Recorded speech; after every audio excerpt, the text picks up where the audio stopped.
ಹೇಳಿದ್ದು ಸ್ನೇಹಿತರೆ ಹೇಳಿದ್ನಲ್ಲ, ಇವುಗಳಿಂದ ಮಾನವನಿಗೆ ಸಮಸ್ಯೆ ಇಲ್ಲ. ಮಾನವನಿಗೆ ಬಂದು ನಿರುಪದ್ರವಗಳು ಮುಖ್ಯವಾಗಿ ರೈತನ ಮಿತ್ರ. ಶೇಕಡ 40ರಷ್ಟು ಬೆಳೆಯನ್ನು ರೈತನಿಗೆ ಬೆಳೆದ ಹಾಗೆ ಉಳಿಸ್ತಾ ಇದೆ.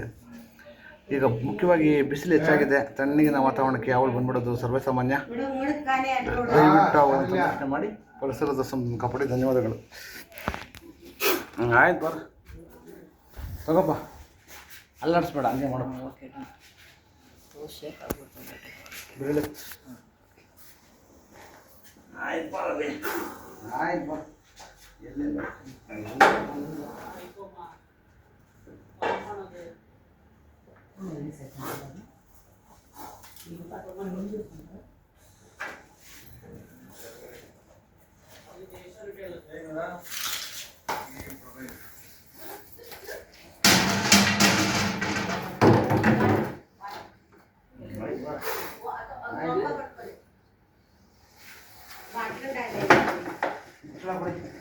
ಅಲ್ಲೇ ಕೆಳಗಡೆ ಇದೆ ಕೊಡಿ.